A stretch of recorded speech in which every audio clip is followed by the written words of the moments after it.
ప్రియమైన దేవుని బిడ్డలారా, యేసయ్య నామములో ఈ ఉదయకాల సమయంలో హృదయాంతరంగము నుంచి మీకు శుభవందనాలండి. యోహాను రాసిన సువార్త 15వ అధ్యాయం 9వ వాక్యాన్ని చదువుకుని ఈ రోజు కొరకు మనము ప్రార్థన చేద్దాం.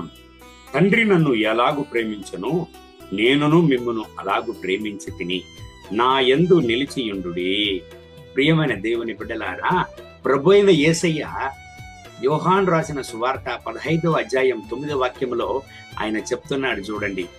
ఎలాగైతే తండ్రి యేసయ్యను ప్రేమించాడో అదేలాగా ప్రభు అయిన యేసయ్య మనల్ని ప్రేమిస్తున్నాడంట. ఈ ఉదయకాల సమయంలో ఈ దేవుని సందేశాన్ని వినేటువంటి దేవుని బిడ్డలారా, మీరు దుఃఖముతో నున్నారా, ఆవేదనతో నున్నారా, కన్నీటితో నున్నారా? నన్ను ప్రేమించడానికి ఎవరు లేదు, నేను ఒంటరిగా నుంటున్నాను, నాకు అని ఎవ్వరూ లేరు, నన్ను ఎవరు అర్థం చేసుకోగలరు అని ఏడుస్తున్నారా? దేవుని బిడ్డలారా, సోలిపోకండి, ఏడవకండి. ప్రభు అయిన యేసయ్య మిమ్మల్ని ప్రేమిస్తున్నాడు. ఈ ఉదయకాల సమయంలో కూడా మీరు ఏడుస్తున్నారా?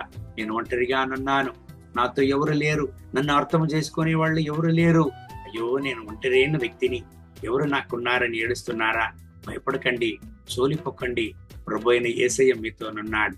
ఆయన మిమ్మల్ని ప్రేమిస్తున్నాడు. మీ కన్నీరు ఆయనకు తెలుసు, మీ పరిస్థితి ఆయనకు తెలుసు. మీ పరిస్థితిని మార్చగల దేవుడైన, మీ కన్నీటిని తుడిచే దేవుడైన. కళ్ళు మూసి ప్రార్థన చేద్దామా? మహోన్నతమైన ప్రభువా, ఈ ఉదయకాల సమయంలో ఈ దేవుని వాగ్దానాన్ని విని నా ప్రియమైన దేవుని బిడ్డల కొరకు ప్రార్థన చేస్తున్నాను. వీళ్ళ కన్నీటిని తొడవండి, వీళ్ళ కలతలను మార్చండి, వీళ్ళ దుఃఖాన్ని సంతోషంగా మార్చండి, వీళ్ళ వేదనలను మార్చండి. ఆయనా, ఈ ఉదయకాల సమయంలో మీ ప్రసన్నతలో మీ యొక్క సంతోషాన్ని వీళ్ళకి అనుగ్రహించండి. వీళ్ళ దుఃఖాన్ని సంతోషంగా మార్చి వీళ్ళ జీవితంలో ఒక అద్భుతాన్ని చేయండి నాయన. మీ కృపా ప్రసన్నతతో ఈ బిడ్డలను కూడా నింపండి. మహిమ ఘనత స్తుతి మీకే. యేసయ్య నామములో వేడుకుంటున్నాము తండ్రి. ఆమేన్, ఆమేన్. May God bless you. Have a blessed day.